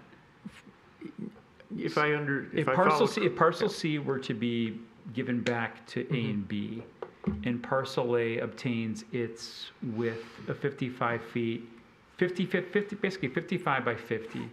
So that math shakes out to, look at my math here, is that another 2,750? If it was to gain that square footage back, would lot A comply? So basically we said, you get parcel D, you could build a house on parcel D, but parcel C goes back to A and B, would parcel A comply? Good question. I suppose I would have to remeasure. I think it does. Yeah. I know, it does. It does. I'm just asking a leading question, but just, sure. And again, I'm not trying to suggest. Other questions? All right, scene one, none. Oh, Mr. Reddy sneaks it in. I was going to wait for the petitioner, but maybe either of you have done the math on this one. Is it possible for parcel B to give some square footage to parcel A to make it compliant? Did anyone do the math on that? No, setbacks would be a challenge. Yes, garage. Any other questions? All right, seeing none, the petitioner, if you're present, please come forward and state your case. Alexa Cook and Paul Lober are the two owners. I'm their father-in-law, well, Paul's dad. They had their baby last night late, so that's why she's not here. Congrats. But Congrats. I work with my son as builder and whatnot, so. So anyways, I just wanted to say that for their house, as you can tell, they're not planning on doing any changes to that existing lot, which is parcel A. But of course, we lose the space by splitting off the others. There's a couple of options as well. If we can't do anything about the side or the street setbacks. However, if something didn't work out, we could probably shrink the size of that existing garage a little bit, and that would bring us down. Or remove the shed. But I don't think that does enough. That's only 100 square feet, is the shed, 110 square feet. So there's a couple other options on that, but realistically, I think it's there for you. I just, you guys, whatever you think. Any questions, Mr. Lineweber? I appreciate, this is a really unique neighborhood. Yes. And these particular blocks, being that they're double the depth of everything else around it, that interior land that's there does offer this kind of opportunity. Right. So, you know, that is, I mean, it could have very well been developed with homes all the way through in that old easement that was there, as it has been in other blocks on either side or on further down. When your son was looking at this, did he look at just having one lot versus two? Why two lots He there? did. He did a lot of research with it. You know, with planners, architects, making sure that houses would fit there. I know that, you know, it's a challenge, but it's still a decent house. So he did. However, obviously two is more in keeping, and that's why he kind of got up with the lady next door there too, or because it required both of them to make this potentially work. Mr. Wolf? What's the reason for this land split? Well, those so as was mentioned, these backyards it's kind of a strange neighborhood. It's sort of this forgotten footage behind everybody's yard. Some people use it. Most of them a lot of them are overgrown. And so it's yard that is just not used. And plus my son is, well, as you know, he's in child rearing age, and he wants to sell lots, build houses, that kind of thing. He actually is a contractor.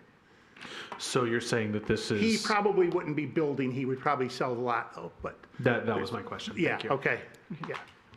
Mr. Clint? No, along Mr. Lineweber's points, that was my take too. I did the math on it, and I mean, it would shake out. If you gave that 50 by 55 chunk back, I think the garage would comply, the house would comply. Of course, we would need Alex to confirm that, but maybe there's the option to make parcel D a little bit bigger. I mean, there's 55 feet lots, there's an 80-foot lot.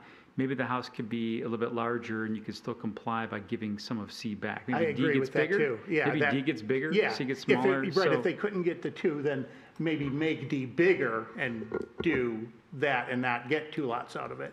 And maybe that's more in keeping with the street in the neighborhood. That was my only take. I could get behind that. I think this seems, you know, obviously B is no issue. A just seems a little squeezed, you know, and it's not it's there, and the setback condition to me is a non-starter. It's existed in this condition for years. Okay. It's a perception, right? Now now it would be side yard to rear yard versus rear yard to rear yard. So that's just a technicality. The house has existed. It wouldn't change. The setbacks won't be a perceived issue by anybody here. Okay. So I think those two are kind of a moot point, but yeah, is there something we could do to make A more compliant in, you know, maybe you get one lot and it's a little bit bigger? That's my I got you. personal Oh, take. yeah.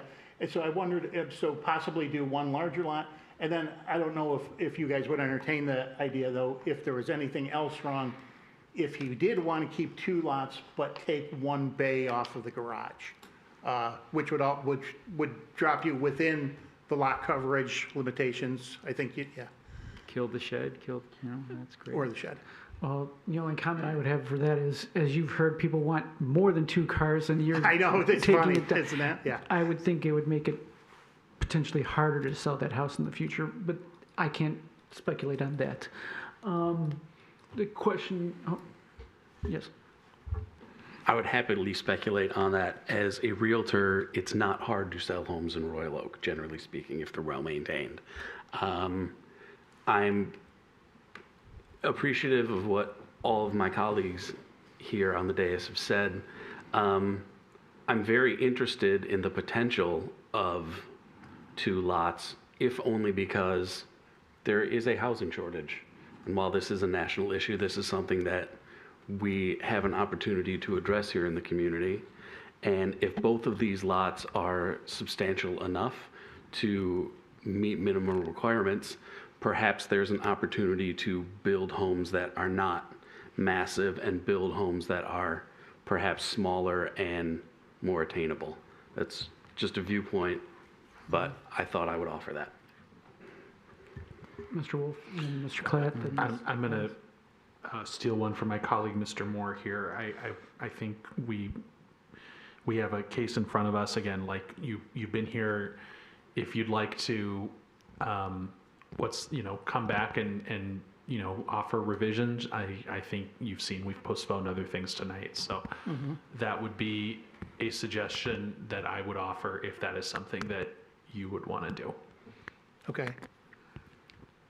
Mr. Klatt. Sorry, just to confirm, the existing garage size on parcel A, are there 3 bays there right now? It's 3 bays, 3 yeah. bays, okay.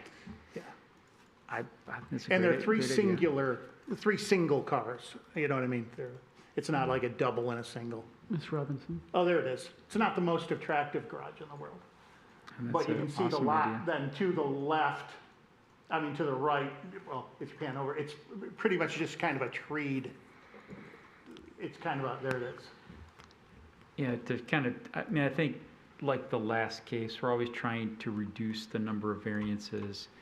So if it's, 1 lot that's bigger, that reduces the variance for A, or 2 lots with the reduction of a garage, I see that as a great ideas. So, we can't, Mr. Bastian, I love the idea of reduce, but we can't control that, right? Because we would have setbacks for those lots C and D, and then lot coverage for those lots. So as a board, we can't control, if those lots are sold, we can't control what gets built. Okay. I assume the developer's gonna max those out to Right. whatever they are.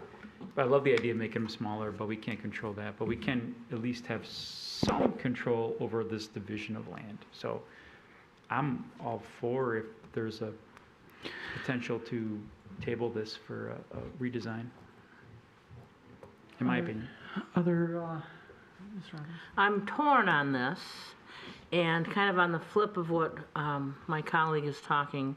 I hate to see Royal Oak just more and more and more dense, and changing the ambiance of this neighborhood. It is a very unique neighborhood. And then reading some of the letters from the neighbors too, we always want to take in consideration what people say there. I guess progress is progress. We are getting a bigger city and adding more available houses or affordable houses. I understand that too, but maybe what you've just kind of talked about here, a few other things too, I might be feeling a little bit different about it if it was just the 1D and then making it more so A is more staying within the feeling of the neighborhood. Just kind of my thoughts. Okay. Comments, questions? All right, I have a major one for you. The practical difficulty is a major key in this. And I'm having a hard time seeing what the practical difficulty is in using the lot as it currently is, and needing to have it split off. and more so when seeing the comments of how that area is flooding and knowing how Royal Oak is supposed to be sustainably minded. There's a lot of trees on there. Splitting off this not only to 1 but 2 lots takes down a lot of those trees, going to make a lot of impermeable surfaces there that will cause the flooding issues to get worse. So I don't understand the practical difficulty in keeping the lot as it is. So I need to understand that, both you and the neighboring lot that's proposing, proposing to split it. Okay. Well, the trees back there are, it's kind of, they're beyond mature, so they're probably coming down anyways. It's not completely, there's this one out on the street, but the couple that are more towards the garage, one of them's a poplar, and it's been losing pretty major branches and stuff like that. I'm all for green belts, no question about it, but I don't know that these 2 lots would have that much of an impression on the flooded streets and everything else there. And obviously it would, we already know about them adding a couple of houses to everything because of the housing shortage. So I don't know that it would actually add to the flooding. I guess I'm probably not qualified enough to answer either, if you know what I mean. No, I was asking more about the practical difficulty in using the lot as it currently is. Oh, as in, you mean the singular lot or Yes, not doing yes. anything at all? Yeah. A singular as opposed to double? No, Or- as in like currently the house that they're in, is there any practical difficulty in continuing to use that lot without splitting it well, up? no, I mean, it would just be, it's just a house with a big yard. Okay. Yeah, other than that, it's a house with a big yard. Okay. They saw So the there's no opportunity practical to. difficulty right now in keeping it how it is, including Not at all, your just a neighbor? little extra mowing. Okay, thank you. Yeah. Mr. Clapp. I would just ask, Alex, maybe this is more of a building department question, but I assume when they submit their plans, they're going to submit a site plan that's going to get reviewed by the building department staff. And I don't know if it goes through in engineering. I know Royal Oak doesn't have the same stormwater requirements for residential as they do for commercial, but I assume it gets scrutinized at the building department level. For grading. At least for grading, to make sure that water's not running off to neighbors, Mhm. things like Yeah. that. So I just want to say it's going to go through another review beyond what we can do here at the building department if we do approve this, to ensure that water runoff isn't Gotcha. a problem for other You might notice neighbors. that the street recently new too, by the way. That the whole side street is new. Okay, thank you. Mr. Leinweber, sorry. If you choose to request to have this postponed and there are revisions that come out of that postponement, when you look at the potential redesign that you may elect to do, I would ask that you look at those numbers to see if any of these variances could be eliminated. Okay. And one of them, just by my rough numbers, the garage as is, even if one of those lots was eliminated as part of the parcel, I think you're still you may be over percentage on that garage. okay. So you sit with your civil engineer and the city, work through if that is a choice that you make, just to make sure that you're not back here asking for a similar or the same variance. Okay. Any other questions? All right, seeing none, thank you.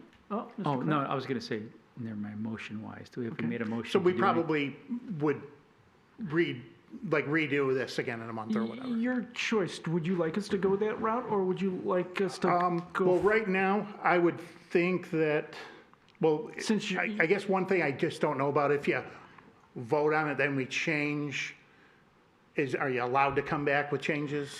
Depending upon what it is, you might have to wait a year.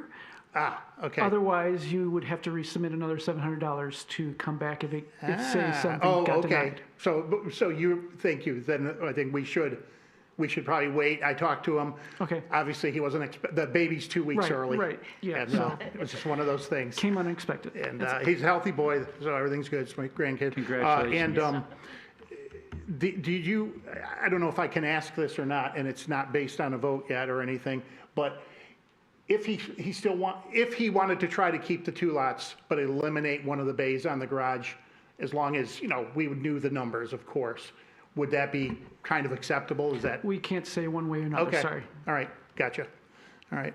But it would at least eliminate one of the variances anyways. Potentially, you'd Yeah. have to double check with Got staff it. on that. Yep. Oh, for sure. We would do that. Okay, got it. So I would appreciate if we tabled it. Okay, thank you. Mr. Klatt?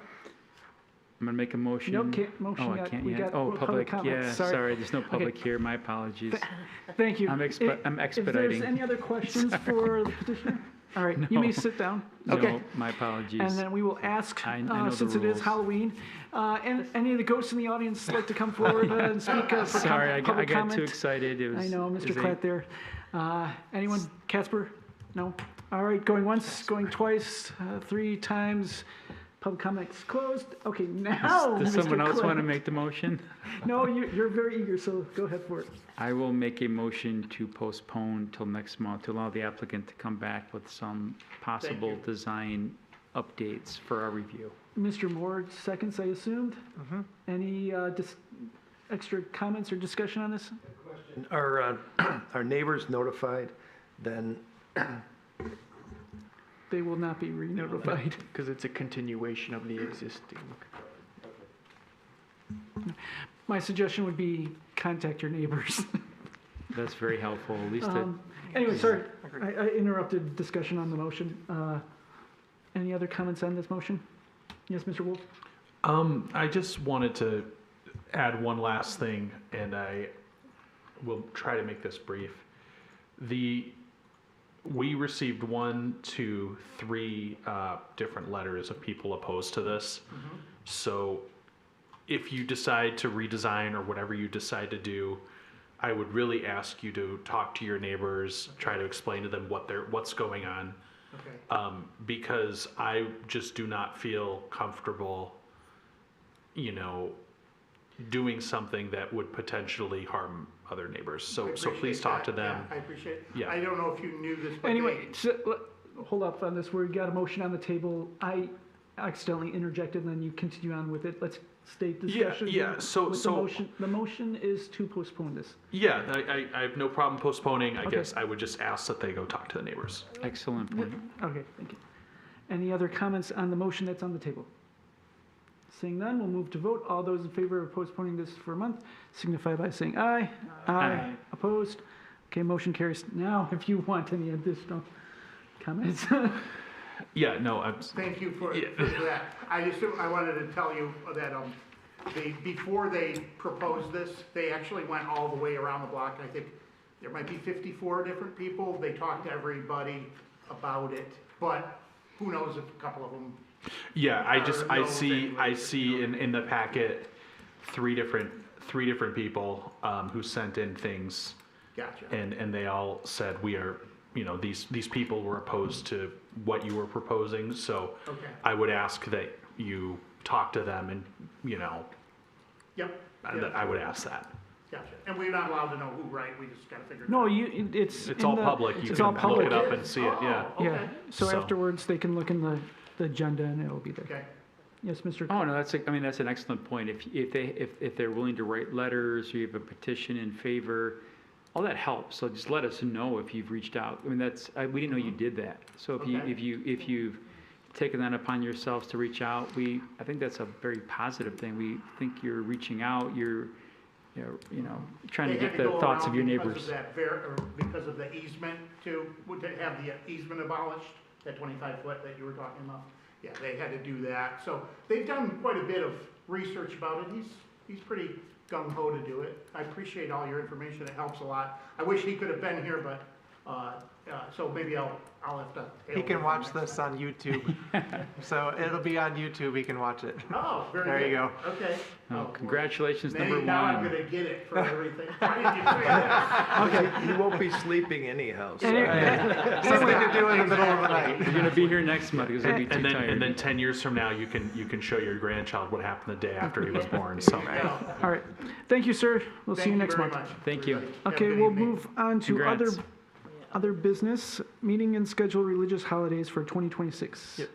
So each year, the city commission asks that all boards review their 2026 meeting schedule and to consider any potential conflicts with religious holidays. So staff did prepare the attached memo, which does follow our standard meeting schedule for the second Thursday of each month with potential conflicts identified. If the board feels there are no conflicts, there is a recommended motion attached. Thank you. All right.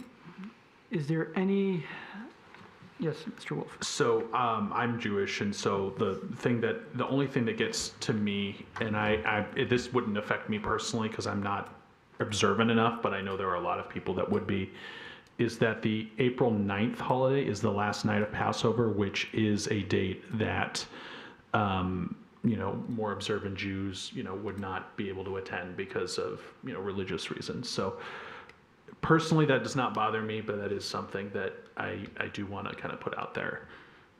Okay. Other comments? And I do have a question. Not that it should mean one way or another, but people who can't make the meeting, they'll send in something. Say, for example, someone is wanting to happen to line up with that month to do it, and they're not wanting to come in because of it. They can always postpone, but then again, we might be hurting them by not allowing them to do that month because they might need to have it decided that month. Is that Sure. Yeah, they could postpone. So that wouldn't be an issue. Like if a Orthodox Jewish person were to come in front of us and that was their, and they would say, hey, look, like we don't turn our phones on. Would that be an issue? Like you would, I'm assuming that. Yeah, and if the board's not comfortable with setting the meeting date for that specific day, you can make a motion to reschedule the April meeting to another date. Okay. I mean, I personally don't have an issue with it as long as that the city would work with applicants that have that issue. I make a motion to say this is good. Okay. Oh, sorry, I wasn't supporting. Was that a second or? I was that- second. Okay. All right. Okay, so it's been motioned and seconded. Any comments, Ms. Robinson? No. Okay. Mr. Klatt? Nope. Mr. Reddy, you had a comment? Yeah, well, I was going to say, I looked up the calendar and April 16th is free of any other religious holiday. So if we did want to push it back a week, it would be free on the 16th. Somebody remind me then. No, I can't, don't do that. I don't, doesn't matter to me. Yeah, no, I don't have again, as if a applicant were to tell city staff, hey, this is something that I've got and city staff is willing to work with them, then that's fine. I just don't want somebody to, miss their turn because they're observing the last day of Passover. Any other comments? Mr. Reddy? I think I'm going to be opposed to the motion. I think we have the ability to push back a week, and I would favor that. But, so I'll just be opposed. Can I add something? Go ahead, Mr. Kaluzny. Passover, it's over by sundown, so it's not Passover anymore on the 9th. So I don't believe that would be. It wouldn't be. You don't think it'd be an issue? I don't think it would be an issue. Okay. Okay. Because it'd be over by sundown. Okay. It's just something that I, again, personally it doesn't impact me, but I know But there are don't we people that. start here before the sun goes down in April? I'm confused. So, We could push off their thing within that Oh, day okay. so that it would be past sundown, should there be an issue. got it. Because, Okay, yes, thank you. there is sundown, Yes. but it's Okay. it's probably like 7 o'clock at Okay. night or 7:30, but it's probably about this time now. So you could push it off to later. Understood. Okay, I see where we're going with that. Got it. Okay, thanks. Okay. Any other comments? Mr. Reddy? I would like to revert my comment then. Fair enough. As long as people get what they want, that's all that matters. All right. Any other comments? All right, seeing none, all those in favor signify by saying aye. Aye. Opposed? All right. Public comment.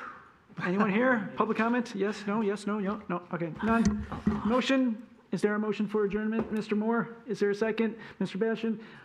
Any comments? No. All right. All those in favor signify by saying boo. Boo. All right. All right. Any against? All right. Happy trick or treating. See you guys all next month. All right. See ya.